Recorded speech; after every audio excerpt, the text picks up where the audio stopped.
আজকে আমরা নবম শ্রেণীর রণজিৎ গড়াঙের প্রাক মাধ্যমিক আধুনিক ভূগোল ও পরিবেশ এই বইটার 7 নম্বর চ্যাপ্টার ভারতের সম্পদ তার অনুশীলনীতে যে প্রশ্নগুলো আছে তার উত্তরগুলো আলোচনা করব।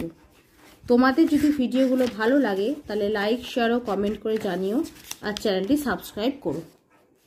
আমার একটা ম্যাথসের চ্যানেল আছে WB ম্যাথস ওয়ার্ল্ড, সেখানে গণিত প্রকাশের কোষে দেখি সমস্ত অঙ্কের সমাধান করে দেওয়া আছে। তার লিংক আমি এই ভিডিও ডেসক্রিপশন বক্সে দিয়ে দেবো, আর ওপরের আই বাটনে ক্লিক করেও সেই চ্যানেলটি তোমরা পেয়ে যাবে। প্রথমে সঠিক উত্তরটি নির্বাচন করো। প্রশ্নমান 1। প্রশ্ন 1, সম্পদের সঠিক সংজ্ঞা দেন। উত্তর হবে ক, জিমারম্যান। প্রশ্ন 2, সম্পদের প্রকৃত জননী হল। উত্তর হবে খ, মানুষের জ্ঞান। প্রশ্ন 3, নিম্নলিখিত কোনটি গচ্ছিত সম্পদ? উত্তর হবে ক, কয়লা। প্রশ্ন 4, নিম্নলিখিত কোনটি অফুরন্ত সম্পদ? উত্তর হবে গ, সূর্যকিরণ। প্রশ্ন 5, সবচেয়ে উচ্চমানের লোহার আকরিক হল। উত্তর হবে ক, ম্যাগনেটাইট। প্রশ্ন 6, ভারতের আকরিক লোহা উত্তোলনে প্রথম রাজ্য। উত্তর হবে গ, ওড়িশা।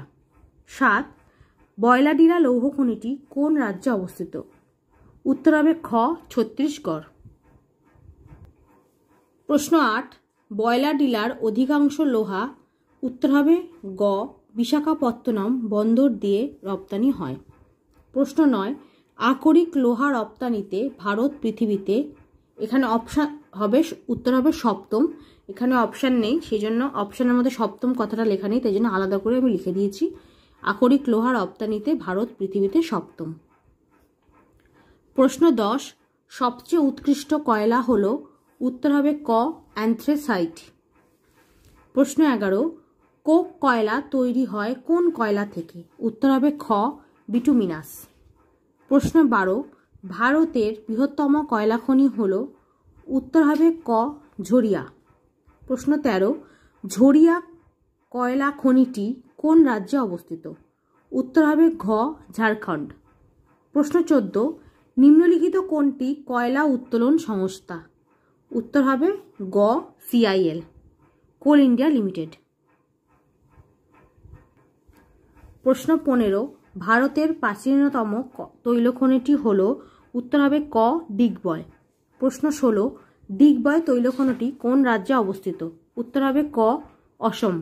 প্রশ্ন 17, ভারতের বৃহত্তম খনিজ তেল শোধনাগারটি হল। উত্তর হবে খ, জামনগর। প্রশ্ন 18, ভারতের বিদ্যুতের সবচেয়ে বেশি ব্যবহার। উত্তর হবে ক, শিল্পে। প্রশ্ন 19, ভারতে প্রথম পারমাণবিক কেন্দ্র স্থাপিত হয়। উত্তর হবে গ, তারাপুর। প্রশ্ন 20, সৌরবিদ্যুৎ উৎপাদনে কোন রাজ্য প্রথম? উত্তর হবে ক, রাজস্থান। প্রশ্ন 21, ভারতে প্রচলিত শক্তির প্রধান উৎস হল। উত্তর হবে ঘ, কয়লা। প্রশ্ন 22, পশ্চিমবঙ্গ পাম্প স্টোরেজ জলবিদ্যুৎ কেন্দ্র স্থাপিত হয়েছে কোন জেলায়? উত্তর হবে খ, পুরুলিয়া। সঠিক উত্তরটির পাশে সু এবং ভুল উত্তরটির পাশে অসু লেখো। প্রশ্নমান 1। প্রশ্ন 1, সম্পদের প্রকৃত জননী হলো মানুষের জ্ঞান। এটি ঠিক। প্রশ্ন 2, গচ্ছিত সম্পদগুলি একদিন ফুরিয়ে যাবে। এটাও সঠিক। প্রশ্ন 3, সকল সম্পদই একসময় নিরপেক্ষ সামগ্রী ছিল। এটা ভুল। প্রশ্ন 4, সম্পদের কার্যকারিতা সর্বদা গতিশীল। এটি ঠিক। প্রশ্ন 5, পেট্রোরসায়ন শিল্পের প্রধান কাঁচামাল আসে খনিজ তেল শোধনাগার থেকে। এটি ঠিক। প্রশ্ন 6, ভারতের আকরিক লোহার রপ্তানি অধুনা কমেছে। এটি ঠিক। প্রশ্ন 7, সকল কয়লা থেকেই কোক কয়লা তৈরি হয়। এটি ভুল। প্রশ্ন 8, নেভেলিতে লিগনাইট জাতীয় কয়লা সঞ্চিত আছে। এটি ঠিক। প্রশ্ন 9, ডিগবয় ভারতের প্রাচীনতম তৈল খনি। এটি ঠিক। প্রশ্ন 10, NTPC খনিজ তেল সংস্থা। এটি ভুল। প্রশ্ন 11, ভারতের বিদ্যুতের প্রধান উৎস হল জলবিদ্যুৎ। এটি ভুল। প্রশ্ন 12, NTPC জলবিদ্যুৎ সংস্থা। এটি ভুল। প্রশ্ন 13, খনিজ তেল সঞ্চয়ে ভারত স্বয়ংভর, এটি ভুল। প্রশ্ন 14, ইউরেনিয়াম পারমাণবিক বিদ্যুতের প্রধান উপাদান, এটি ঠিক। প্রশ্ন 15, পশ্চিমবঙ্গে কোনো পারমাণবিক বিদ্যুৎ কেন্দ্র গড়ে ওঠেনি, এটি ঠিক। প্রশ্ন 16, পারমাণবিক বিদ্যুৎ অচিরাচরিত বিদ্যুৎ শক্তি, এটি ঠিক। প্রশ্ন 17, জলবিদ্যুৎ হলো সাদা কয়লা, এটি ঠিক। প্রশ্ন 18, ডিগবয় তৈলখনি গুজরাটে অবস্থিত, এটি ভুল। পরের প্রশ্ন, উপযুক্ত শব্দ বসিয়ে শূন্যস্থান পূরণ করো। প্রশ্নমান 1। প্রথম প্রশ্ন, the world resource and industries গ্রন্থের লেখক হলেন E.W. জিমারম্যান। প্রশ্ন 2, ড্যাশ সম্পদ সৃষ্টি করে, ভোগ করে এবং ধ্বংস করে, উত্তর হবে মানুষ। প্রশ্ন 3, সম্পদের কার্যকারিতা সর্বদা ড্যাশ, উত্তর হবে গতিশীল। প্রশ্ন 4, তরল সোনা হলো ড্যাশ, উত্তর হবে খনিজ তেল। প্রশ্ন 5, সাদা কয়লা হলো ড্যাশ, উত্তর হবে জলবিদ্যুৎ। প্রশ্ন 6, ময়ূরভঞ্জ লৌহখনি অঞ্চল ড্যাশ রাজ্যে অবস্থিত, উত্তর হবে ওড়িশা। প্রশ্ন 7, ন্যাপথা ড্যাশ এর উপজাত দ্রব্য, উত্তর হবে কয়লা। প্রশ্ন 8, ড্যাশ কয়লা থেকে কোক কয়লা প্রস্তুত হয়, উত্তর হবে bituminous.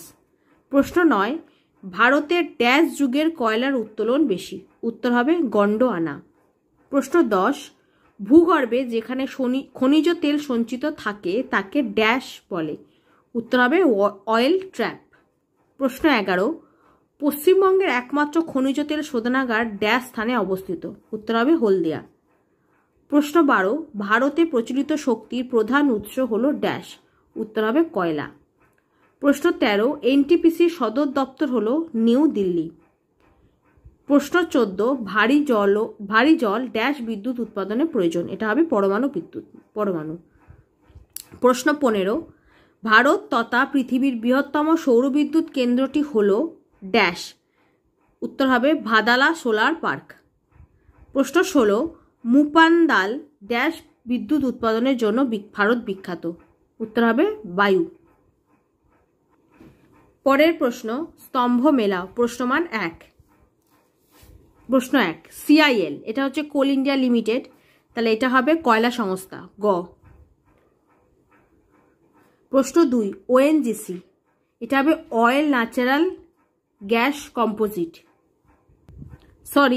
Oil and natural gas corporation, এটা হবে ঘ, খনিজ তেল সংস্থা। প্রশ্ন 3, BRC এটা হচ্ছে ভাবা অ্যাটমিক রিসার্চ সেন্টার, এটা হবে খ, পারমাণবিক সংস্থা। প্রশ্ন 4, NTPC national thermal power corporation, এটা হবে ক, তাপবিদ্যুৎ সংস্থা।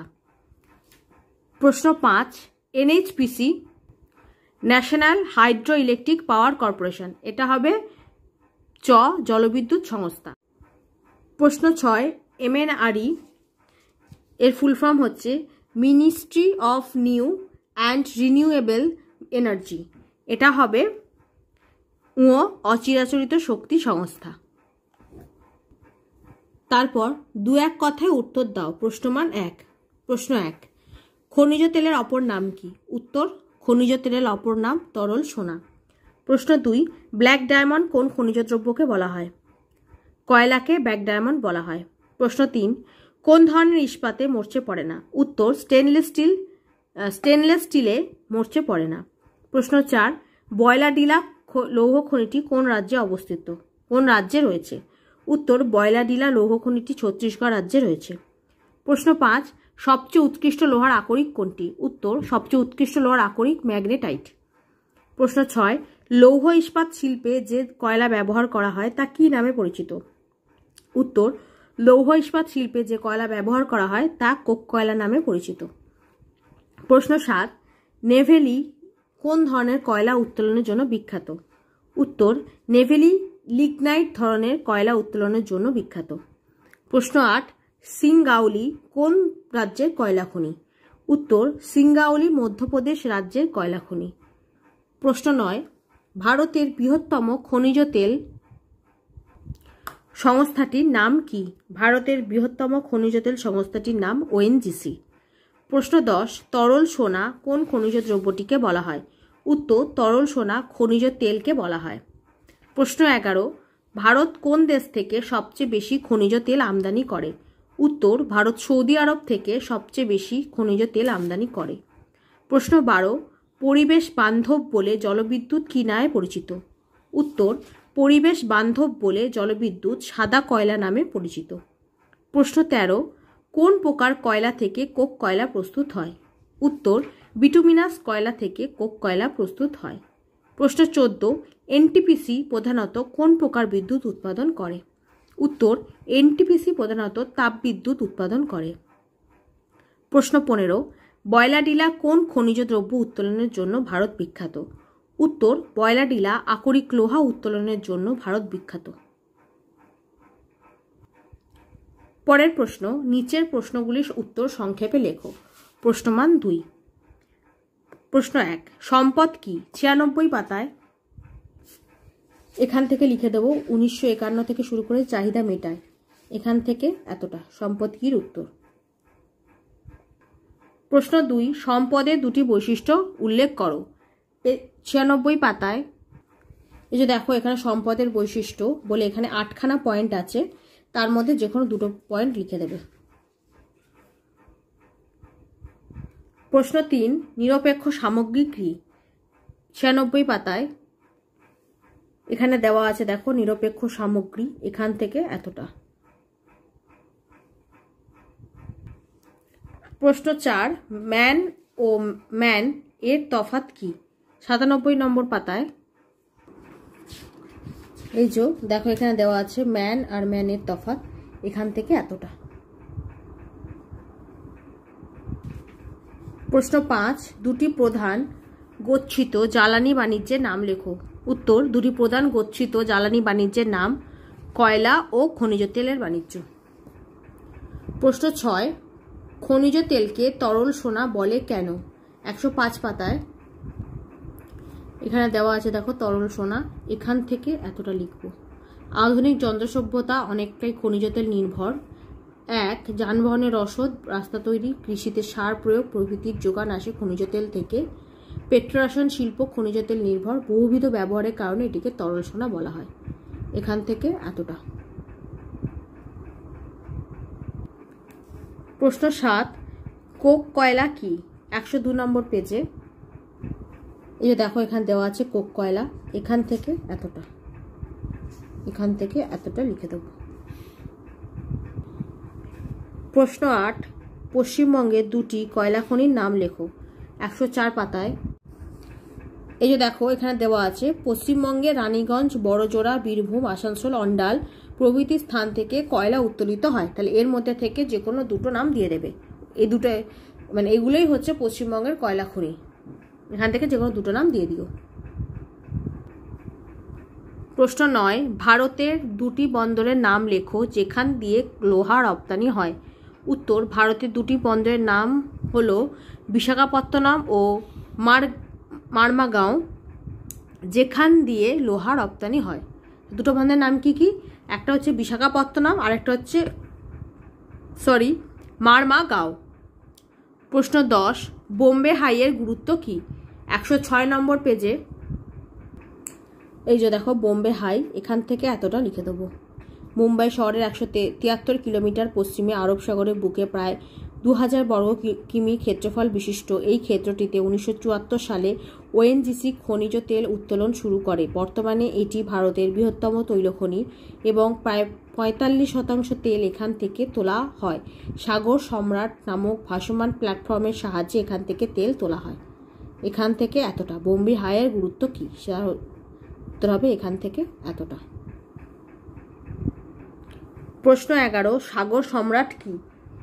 106 নম্বর পাতায় আগের উত্তরটা লিখে দিতে হবে, কারণ দেখো বোম্বে হাইতেই সাগর সম্রাটের সম্পর্ক আছে হায়ের সঙ্গে, তাই জন্য আমরা এখান থেকে এতটা লিখে দেবো। এটাই হচ্ছে সাগর সম্রাট কি তার উত্তর, এখান থেকে এতটা, আগের উত্তরটাই লিখতে হবে। প্রশ্ন 12, এনটিপিসির গুরুত্ব লেখো। 110 পাতায় এই যে দেখো এখানে দেওয়া আছে NTPC national thermal power corporation limited, তার গুরুত্ব লিখবো এখান থেকে এতটা। এই প্যারাটা পুরোটা লিখতে হবে, এখান থেকে এতটা।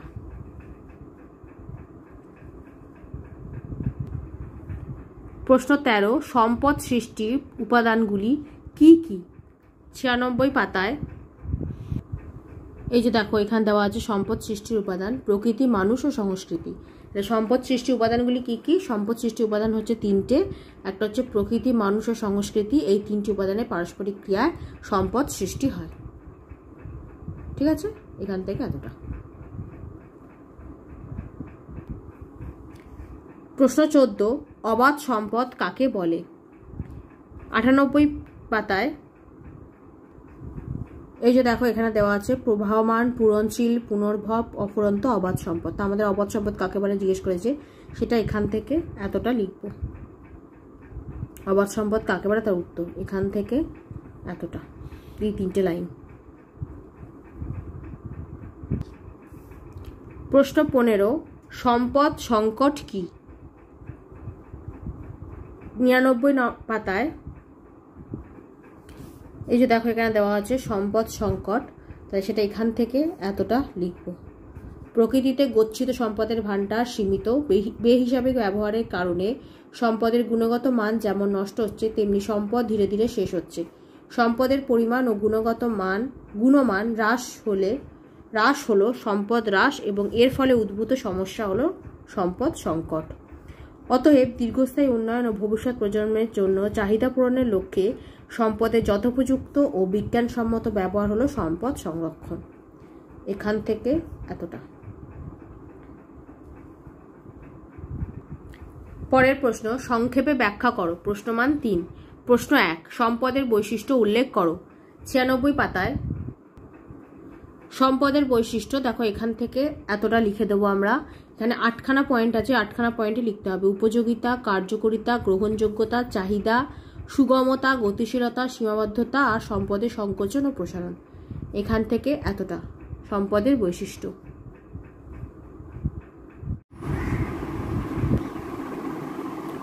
প্রশ্ন 2, সম্পদ সৃষ্টিতে মানুষের ভূমিকা কি? 97 পাতায় এখানে মানুষ বলে যে প্যারাগ্রাফটা আছে, এই প্যারাগ্রাফটা পুরোটা লিখে দিতে হবে। এখান থেকে এতটা, এটাই হচ্ছে সম্পদ সৃষ্টিতে মানুষের অবদান। এখান থেকে এতটা।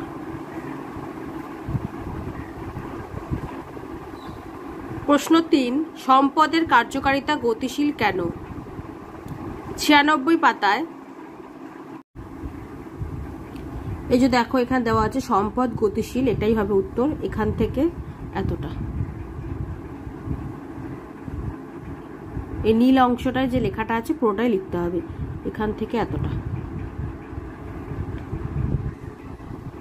প্রশ্ন 4, পুনর্ভব ও অপুনর্ভব সম্পদের পার্থক্য কি? 98 পাতায় এই যে দেখো এখানে দেওয়া আছে পুনর্ভব সম্পদ ও অপুনর্ভব সম্পদের পার্থক্য।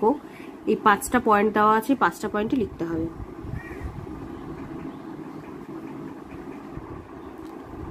প্রশ্ন 5, সম্পদ সংরক্ষণের প্রয়োজন কেন?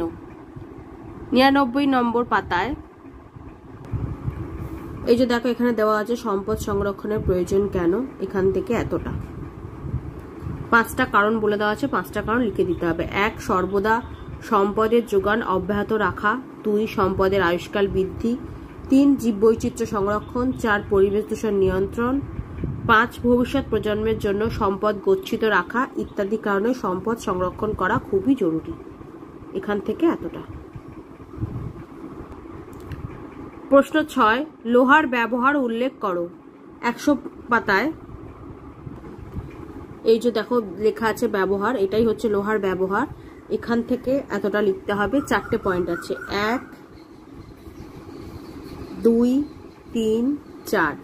1-এর আন্ডারে আবার 5টা পয়েন্ট আছে, 1, 2, 3, 4, 5, 6, 6টা পয়েন্ট আছে।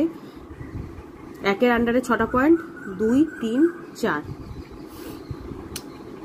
এই পুরো ব্যবহারটা লিখতে হবে। এখান থেকে এতটা। প্রশ্ন 8, খনিজ তেলের গুরুত্ব লেখো। 105 পাতায়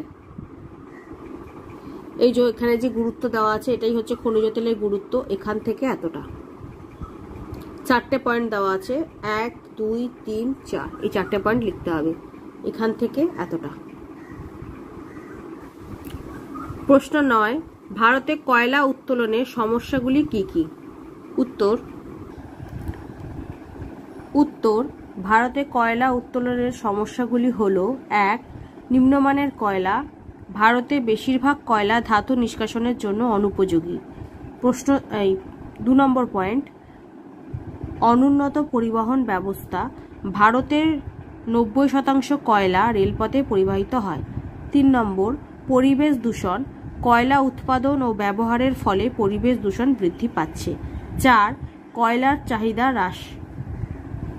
পরিবেশ দূষণমুক্ত রাখতে ভারত সরকার কয়লার পরিবর্তে অচিরাচরিত শক্তি ব্যবহারের ওপর বিশেষ গুরুত্ব দিয়েছে। এই চারটে পয়েন্টই হচ্ছে ভারতে কয়লা উত্তোলনের সমস্যা। প্রশ্ন 10, প্রচলিত শক্তির সুবিধা ও অসুবিধাগুলি লেখো। 108 পাতায় এই যে দেওয়া আছে, দেখো, প্রচলিত শক্তির সুবিধা 3টে পয়েন্ট, প্রচলিত শক্তির অসুবিধা 4টে পয়েন্ট। সুবিধাতে আমাদের 3টে পয়েন্ট লিখতে হবে এবং অসুবিধায় 4টে পয়েন্ট লিখে দিতে হবে।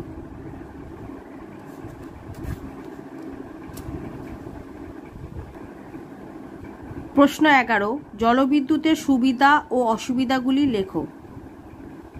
110 পাতায় এই যে দেখো, এখানে দেওয়া আছে একদম শেষে জলবিদ্যুতের সুবিধা 6টা পয়েন্ট দেওয়া আছে, আর জলবিদ্যুতের অসুবিধা 4টে পয়েন্ট দেওয়া আছে। এটা সুবিধা, এটা অসুবিধা।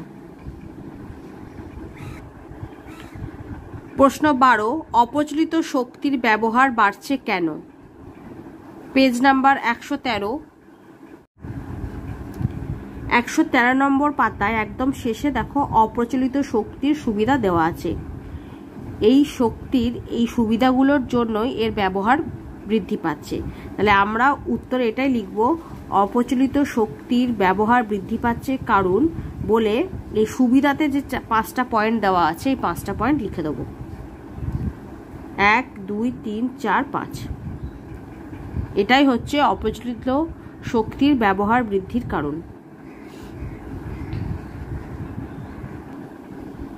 প্রশ্ন 13, ওড়িশা ও ছত্তিশগড়ের কোথায় কোথায় আকরিক লোহা উত্তোলিত হয়? 100 পাতায় একদম শেষে দেখো লেখা আছে ভারতের আকরিক লোহার বন্টন, তার আন্ডারে ওড়িশা আর ছত্তিশগড়, এই দুটো আমাদের লিখতে হবে। আমাদের ওড়িশা ছত্তিশগড় লিখে চেয়েছে। 1 নম্বর পয়েন্টটা ওড়িশা, এটা লিখতে হবে এখান থেকে এতটা, আর 2 নম্বর পয়েন্ট ছত্তিশগড়, এটা লিখতে হবে এখান থেকে এতটা। এই দুটো পয়েন্ট লিখে দিতে হবে। 1 নম্বর পয়েন্ট যেটা ওড়িশার জন্য লিখবো, 2 নম্বর পয়েন্ট যেটা ছত্তিশগড়, এই দুটো পয়েন্ট লিখবো। প্রশ্ন 14, কয়লা শ্রেণীবিভাগ করো এবং এগুলির গুরুত্ব লেখো। 103 পাতায় এই যে কয়লা শ্রেণীবিভাগ বলে এই 4টে শ্রেণী আছে কয়লার: অ্যান্থ্রাসাইট, বিটুমিনাস, লিগনাইট, পিট। তো এই 4টা লিখে দিতে হবে। এটাই হচ্ছে কয়লার শ্রেণীবিভাগ করো আর তার গুরুত্ব। এই চারটা পুরোটা লিখে দেবে। কয়লা, পার্সেন্টেজ অফ কার্বন, রং, বৈশিষ্ট্য, গুরুত্ব, ব্যবহার, এই 4টে লিখে দেবে। অ্যান্থ্রাসাইট, বিটুমিনাস, লিগনাইট, পিট, এই পুরোটা লিখে দেবে। এই কয়লা শ্রেণীবিভাগের যে পুরো 4টা দেওয়া আছে, এই 4টা পুরো লিখে দেবে। পরের প্রশ্ন, রচনাধর্মী প্রশ্নাবলী। প্রশ্নমান 5। প্রশ্ন 1, সম্পদ সৃষ্টিতে প্রকৃতি ও মানুষের ভূমিকা লেখো। 96 পাতায় প্রকৃতি আর মানুষ এই দুটো পয়েন্ট চেয়েছে। যে দেখো একদম শেষে দেওয়া আছে প্রকৃতি, সেটা এখান থেকে এতটা, আর পরের পাতায় মানুষের পয়েন্টটা লিখে দেবো। প্রকৃতি আর মানুষ চেয়েছে বলে যে মানুষ এখান থেকে এতটা, এই দুটো পয়েন্ট লিখে দেবো। 96 পাতায় একদম শেষে প্রকৃতি, ওই প্যারাটা পুরোটা লিখবো। আর 97 পাতায় দেখো একদম প্রথমে মানুষ, ওই প্যারাটা পুরোটা লিখে দেবো। এইটাই হচ্ছে সম্পদ সৃষ্টিতে প্রকৃতি আর মানুষের ভূমিকা। প্রশ্ন 2, সম্পদ কি কি উপায়ে সংরক্ষণ করা যায়? 99 পাতায় এই যে দেখো এখানে দেওয়া আছে সম্পদ সংরক্ষণের উপায়গুলি কি কি, এটাই লিখতে হবে। এখান থেকে এতটা 7টা পয়েন্ট আছে, 7টা পয়েন্ট লিখতে হবে। 1 সম্পদ ব্যবহারের বাহুল্য কমানো, 2 অগ্রাধিকার ভিত্তিতে ব্যবহার, 3 বিজ্ঞানসম্মত ব্যবহারের মাধ্যমে অপচয় রোধ, 4 বিকল্প দ্রব্যের ব্যবহার, 5 বিজ্ঞান ও প্রযুক্তির উন্নতি, 6 সচেতনতা বৃদ্ধি, 7 আইন প্রণয়ন। এখান থেকে এতটা সম্পদ সংরক্ষণের উপায়। প্রশ্ন 3 কয়লা ও খনিজ তেলের ব্যবহার উল্লেখ করো। কয়লার ব্যবহার পেয়ে যাব 102 পাতায়, আর খনিজ তেলের ব্যবহার পাবো 105 পাতায়। এই যে 102 নম্বর পাতার একদম শেষে দেখো লেখা আছে ব্যবহার, এটাই হচ্ছে কয়লার ব্যবহার। এখান থেকে লিখতে হবে 1 নম্বর পয়েন্ট তাপবিদ্যুৎ উৎপাদনে, 2 হচ্ছে লৌহ ইস্পাত শিল্পে, 3 হচ্ছে শিল্পে। তারপরের পাতায় 103 পাতায় 4 নম্বর পয়েন্ট ভূগর্ভের কয়লা থেকে গ্যাস আহরণ, 5 তরল জ্বালানি, 6 উপজাত দ্রব্যের ব্যবহার। তাহলে কয়লার ব্যবহারে আমাদের এই 6টা পয়েন্ট লিখে দিতে হবে। 3টে পয়েন্ট 102 নম্বর পাতার শেষে আছে, আর বাকি 3টে পয়েন্ট 103 পাতার এই প্রথমে দেওয়া আছে, 4, 5, 6। এটা হচ্ছে কয়লার ব্যবহার। আর খনিজ তেলের ব্যবহার পেয়ে যাবে 105 পাতায়, দেখো একদম শেষে দেওয়া আছে ব্যবহার, সেটা লিখতে হবে। এখান থেকে শুরু করতে হবে। 1 নম্বর পরিবহন ব্যবস্থায়, 2 বিদ্যুৎ উৎপাদন, 3 কৃষিক্ষেত্র, 4 গৃহস্থালী, 5 আলো জ্বালাতে, 6 রাস্তা তৈরি, 7 হচ্ছে পেট্রোরসায়ন শিল্প। তারপরের পাতায় একটা পয়েন্ট আছে 8 পিচ্ছিলকারক তেল। তাহলে খনিজ তেলের ব্যবহারে আমাদের এই 8খানা পয়েন্ট লিখতে হবে। কয়লার ব্যবহারে 6টা পয়েন্ট লিখবো, আর খনিজ তেলের ব্যবহারে 8টা পয়েন্ট লিখে দেবো। প্রশ্ন 4 পূর্ব ভারতে অধিক সংখ্যায় তাপবিদ্যুৎ কেন্দ্র গড়ে উঠেছে কেন। 109 পাতায় একদম শেষে দেখো দেওয়া আছে পূর্ব ভারতে অধিক সংখ্যায় তাপবিদ্যুৎ কেন্দ্র গড়ে উঠলো কেন। তার পয়েন্ট এটাই হবে উত্তর। তাহলে এই পয়েন্টগুলো লিখতে হবে। 1 প্রচুর কয়লা পাওয়া যায়। তারপরের পাতায় 2 নম্বর পয়েন্ট দেওয়া আছে বিদ্যুৎ গ্রিড, 3 শিল্পাঞ্চলগুলিতে বিদ্যুতের চাহিদা, 4 রেল ও সড়ক যোগাযোগ, 5 অন্যান্য বিদ্যুতের অভাব। এই 5টা পয়েন্ট লিখে দিতে হবে। যে এই 5টা পয়েন্টই হচ্ছে পূর্ব ভারতে অধিক সংখ্যায় তাপবিদ্যুৎ কেন্দ্র গড়ে ওঠার কারণ। এই 5টা পয়েন্ট লিখব। প্রশ্ন 5 জলবিদ্যুৎ উৎপাদনের প্রাকৃতিক পরিবেশগুলি ব্যাখ্যা দাও। 111 পাতায় এই যে দেখো এখানে দেওয়া আছে জলবিদ্যুৎ উৎপাদনের ভৌগোলিক পরিবেশ। তার মধ্যে 2টো পরিবেশ দেওয়া আছে, এক হচ্ছে প্রাকৃতিক পরিবেশ আর নিচে দেওয়া আছে অর্থনৈতিক পরিবেশ। তো আমাদের প্রাকৃতিক পরিবেশ চেয়েছে যে জলবিদ্যুৎ উৎপাদনের জন্য প্রয়োজনীয় প্রাকৃতিক পরিবেশ, তাহলে আমরা শুধু এই প্রাকৃতিক পরিবেশ এটাই লিখবো। তার 5টা পয়েন্ট আছে, এই 5টা পয়েন্টই লিখতে হবে। প্রাকৃতিক পরিবেশের যে 5টা পয়েন্ট আছে এই 5টা পয়েন্টই লিখতে হবে। 1 বন্ধুর ভূপ্রকৃতি, 2 কঠিন শিলাস্তর ও দৃঢ় ভূতাত্ত্বিক গঠন, 3 নিয়মিত জল সরবরাহ, 4 নাতিশীতোষ্ণ জলবায়ু, 5 বনভূমি। এখান থেকে এতটা। এটাই হচ্ছে জলবিদ্যুৎ উৎপাদনের জন্য প্রয়োজনীয় প্রাকৃতিক পরিবেশ। এখান থেকে এতটা। প্রশ্ন 6 পারমাণবিক শক্তির সুবিধা ও অসুবিধাগুলি উল্লেখ করো। 112 পাতায় এই যে দেখো এখানে দেওয়া আছে পারমাণবিক বিদ্যুতের সুবিধা আর পারমাণবিক বিদ্যুতের অসুবিধা। পারমাণবিক বিদ্যুতের সুবিধায় 4টে পয়েন্ট আছে, সেই 4টে পয়েন্ট লিখবো, আর অসুবিধাতেও 4টে পয়েন্ট আছে, এই 4টে পয়েন্ট লিখে দেবো। প্রশ্ন 7 জলবিদ্যুৎ ও তাপবিদ্যুতের পার্থক্য কি। উত্তর জলবিদ্যুৎ ও তাপবিদ্যুতের পার্থক্যগুলি হলো প্রথমে জলবিদ্যুৎ তারপর তাপবিদ্যুৎ। তো প্রথমে 1 প্রবাহমান জলধারায় টারবাইন ঘুরিয়ে জলবিদ্যুৎ উৎপন্ন করা হয়। কয়লা, খনিজ তেল ও প্রাকৃতিক গ্যাস পুড়িয়ে তাপবিদ্যুৎ উৎপন্ন করা হয়। 2 জলবিদ্যুৎ উৎপাদনের প্রাথমিক ব্যয় বেশি হলেও কাঁচামাল ক্রয় করতে হয় না বলে পুনঃপুনিক ব্যয় কম। আর তাপবিদ্যুৎ উৎপাদনের প্রাথমিক ব্যয় কম হলেও কাঁচামাল ক্রয় করতে হয় বলে পুনঃপুনিক ব্যয় বেশি। 3. এটি একটি প্রবাহমান সম্পর্ক। এটি গচ্ছিত ও ক্ষয়িষ্ণু প্রকৃতির সম্পদ। এটা সম্পদ হবে। এটি একটি প্রবাহমান সম্পদ আর এটি গচ্ছিত ও ক্ষয়িষ্ণু প্রকৃতির সম্পদ।